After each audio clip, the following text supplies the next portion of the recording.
베드로와 요한이요, 이 거지를 향해서 이렇게 이야기합니다. 이 예루살렘에 떨어졌던 복음 폭탄은 사실은 유대교 자체에는 큰 영향이 없었습니다. 왜냐하면 단지 성지 순례를 왔던 사람들이 대부분이었기 때문에 이들에게 큰 위협이 되진 않았던 것 같아요. 그런데 이제는 예루살렘을 넘어서서 온 유대를 향한 하나님의 복음의 계획과 이 놀라운 복음 폭탄이 떨어지는 역사가 이제 벌어지는 거예요. 3장 말씀을 중심으로 말씀을 함께 나눠볼 텐데, 3장 1절 말씀 우리 한번 보도록 하죠. 제9시 기도 시간, 초록색으로 색칠 하시고요, 베드로 인물 색깔 하시고, 요한 인물 색깔 하시고, 장소 색깔로 성전 이렇게 해놓겠습니다. 자, 우리가 성경을 공부하는 거니까 시간에 대한 개념을 한번 공부해 볼까요? 자, 성경에 보면 제9시, 제6시, 제3시 이렇게 되는 경우가 있어요. 그럼 사실 우리 좀 헷갈리잖아요. 여기에도 공식이 하나 있습니다. 이게 바로 뭐냐면 더하기 6 하면 되는 거예요. 오후 3시가 되는 거고 12시가 되는 거고요. 3시에서 6을 더하면 오전 9시가 되는 거죠. 그렇게 해서 성경에서 제9시 나오면 꼭 기억하세요. 플러스 6입니다. 오늘은 베드로와 요한이 오후 3시에 성전으로 가서 그곳에서 기도하기 위해서 이제 출발을 하는 거예요. 그런데 거기에 성전에 가장 아름다운 분이 하나 있었습니다. 미문이다. 너무 이쁘니까 미문이죠. 그런데 역설적이게도 이 아름다운 미문에 40이 된 장애인이 아무 일을 할 수 없는 당시 사회생활 때문에 그곳에서 구걸을 하고 있었던 사람이 있었던 거예요. 자, 성전 미문에 지금 거지가 한 분 있었는데, 이 거지는 안진뱅이, 태어나서부터 단 한 번도 걷지 못한 장애를 가지고 계신 분이었습니다. 놀라운 건 꼭 기억해야 되는 게 뭐냐면 성전을 출입하는 모든 사람이 다 알고 있는 사람이에요. 이게 되게 중요해요. 장애를 가져서 구걸을 하면서 이 성전 미문에 앉아서 막 저 한 푼만 주십시오, 저 한 푼만 주십시오 다 그러고 있는 거예요. 희망이 없는 사람입니다. 여러분, 우리가 이거를 볼 때 꼭 기억해야 돼요. 희망이 없는 사람이에요. 희망. 여러분, 그에게는요 육신의 희망이 없었습니다. 지금 태어난 지 무려 40년이 됐어요. 40살 됐거든요. 40년 동안 걸어본 적이 없어요. 게다가 이 사람은 영혼의 희망이 없었던 사람이죠. 왜냐하면 어디 앞에 앉아 있었다고요? 성전 앞에 앉아 있었어요. 성전 앞에 앉아 있는데도 불구하고 일평생 단 한 번도 성전에 들어가 본 적이 없는 사람입니다. 그런 생각하지 않았겠어요? 나는 구원 받았나? 나도 정말 예배 한번 드려보고 싶다. 내가 맨날 여기 앉아 있는데 저 성전이 어떻게 생겼는지 너무나 궁금하다. 여러분, 그런데 이곳을 향해서 베드로와 요한이 한 걸음 한 걸음 걸어가는데 성령께서 이분을 보게 하시는 거죠. 여러분, 그럴 때 베드로와 요한이요 이 거지를 향해서 이렇게 이야기합니다. 4절 말씀 함께 보죠. 베드로 인물 색깔 하시고 요한 인물 색깔 하시고 더불어 주목하여 이르되 밑줄 칩시다. 우리를 보라. 야, 대박 났습니다. 여러분, 거지한테, 구걸하는 분한테 돈을 줄 때요 어떻게 줘요? 그냥 동전 이렇게 주거나 지폐 이렇게 놔주거나 하죠. 여러분, 저 좀 보세요. 이렇게 하면 여러분 무슨 생각 들겠어요? 최소 5만원. 야, 요거는 은행잎이 수두둑 떨어지는 최소 5만원짜리가 지금 뜨는 거예요. 오늘 일당 이걸로 끝난 거지. 여러분, 그러니까요 거지가요 이분이 고개를 탁 들어서 성경이 이렇게 써있어요. 무엇을 얻을까 막 바라는 거예요. 막 눈이 갑자기 아무 초점 없이 한 번만 주십시오 하다가 갑자기 눈이 번쩍 떠서 와, 야, 오늘 대박 났다 이렇게 딱 생각하는데, 베드로 요한이 한 첫 번째 마디가 뭔지 아십니까? 은과 금은 내게 없거니와. 여러분, 진짜 화가 나는 거죠. 아마 타임머신 있으면 이때 여기 구경 갔으면 아마 표정 볼만했을 겁니다.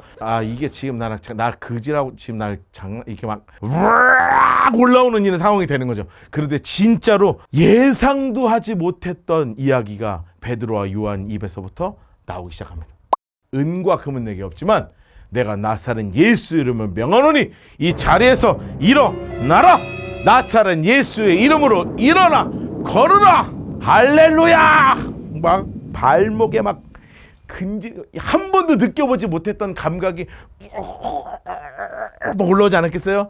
막 간질간질하기 시작하고 막 근육이 막 힘이 붙으니까 막 뿌득뿌득 하고 막 뼈에서 뚝뚝뚝뚝 소리 나면서 갑자기 다리가 막 얇았던 다리가 막 굵어지면서 빡 일어나기 시작하는 거예요. 여러분, 그의 마음에는 일평생 육신의 희망이 없음 때문에 늘 갈급해하면서 살았어요. 그런데 예수의 이름을 만나자마자 그 육신의 고통이 해결되었습니다. 그런데 더 놀라운 건 뭔지 아세요? 육신의 고통이 해결된 게 중요한 게 아니라 영혼의 고통이 해결되기 시작했다는 거예요. 여러분, 거지가 이 구걸하던 분이 일어나자마자 제일 먼저 향한 곳이 어디였겠습니까? 성전을 향해 뛰어가는 거예요. 나 낫다. 하나님 나 낫게 해주셨습니다. 예수님이 나 낫게 해주셨습니다. 와! 소리를 지르면서 막 성전을 뛰어다니는 거예요. 그런데요, 다 아는 사람이잖아요. 야, 쟤 누구야? 구걸하는 그 사람 아니야? 근데 저 무슨 일이 벌어진 거예요? 왜 뛰어다니는 거야? 하나님이 나 낫게 하셨습니다. 여러분, 이 사람을 보고요, 사람들이 와글와글 모이기 시작하는데, 솔로몬의 행각이라는 곳에 사람들이요 무려 5,000명 이상 모이기 시작하는 거예요. 왜냐하면 도저히 거부할 수 없는 증인으로 서어진 것이죠. 베드로가요 이 모여있는 사람들을 보고 이야기합니다. 왜 나를 자꾸 보십니까? 내가 고친 게 아닙니다. 이 사람은 나사렛 예수의 이름으로 일어나 걸었습니다. 그러니까 막 사람들이 와 환호성을 칩니다. 그런데 여러분, 우리는 어디에 환호성을 쳐요? 뭔가 기적이 일어났다, 육신이 일어났다. 그런데 천국에서는 언제 환호가 일어나요? 잃어버린 한 어린 양이 주님께로 돌아왔다. 여기서 잔치가 벌어지는 거 아니에요. 여러분, 진짜 기쁨은 어디서 나타나는 거냐면 육신의 기적을 얻었다는 것이 기쁨이 아니에요. 육신의 기적을 얻고 예수 안 믿는 사람 많습니다. 그런데 진짜 하늘의 기적과 기쁨이 어디서 일어나냐면 진짜 예수 믿고 예수님을 나의 구주로 삼고 일평생 내가 예수에 향한 증인이 되겠다 하는 다짐을 가지고 일어선 놀라운 역사가 벌어진 사건이 바로 이 솔로몬 행각에서 성전 미문에서 벌어진 사건인 것입니다. 여러분, 그래서 이들에게 베드로가 놀랍게 똑같이 구약 성경을 중심으로 해서 성경을 중심으로 해서 설교를 막 하기 시작했습니다. 여러분, 진짜 놀라운 일이 벌어지는 거죠. 여러분, 4장 4절 말씀을 함께 읽어보도록 하겠습니다. 노란색으로 빛을 치셔 말씀을 들은 사람 중 믿는 자가 많으니 초록색으로 해놓으세요. 남자의 수만 5,000명이 되었더라. 여러분, 드디어 이 성전 미문의 사건을 통해서 뭐가 생기기 시작했냐면 예루살렘 교회가 탄생한 거예요. 여러분, 이것은 아까 제가 이야기했던 3,000명의 사건과는 완전히 양상이 좀 다릅니다. 3,000명은 성지순례를 한 사람이 왔다 흩어지는 거였지만 이제 예루살렘이라는 본격적인 곳에 무려 5,000명의 성도가 생기면서 이들을 통해서 예루살렘의 진짜 예루살렘 교회가 시작되게 된 것이죠.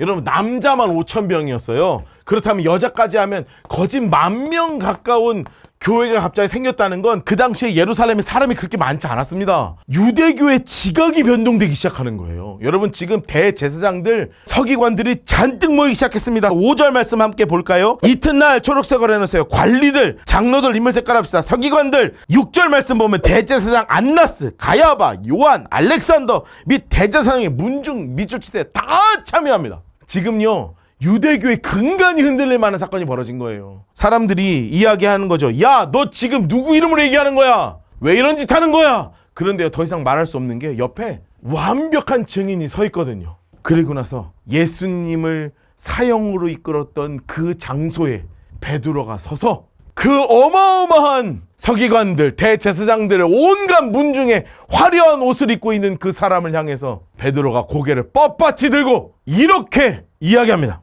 다른 이로서는 구원을 받을 수 없나니 천하 모든 이름 중에 구원받은 이름을 주신 것이 없습니다. 당신들도 예수 믿어야 구원 받아요. 브라보! 아하! 여러분, 사이다가 한 잔 뻘컥뻘컥 쫙 넘어가는 느낌이다.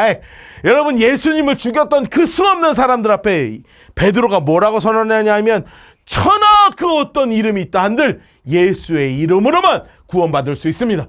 당신들도 예수 믿어야 구원받습니다. 여러분, 이 놀라운 역사하심이 지금 예루살렘 온 유대를 뒤흔들고 있는 놀라운 역사하심으로 지금 이 땅 가운데 벌어지고 있는 것입니다. 여러분, 그런데 온 유대를 향했던 이 복음이 이제는 사마리아를 향해 나가야 하겠죠. 그런데 아직 사마리아로 가기 전에 이 교회 안에 엄청나게 큰 위기의 사건 3가지가 벌어지게 됩니다. 다음 시간에 우리 함께 공부하도록 하겠습니다. 오늘은 여기까지.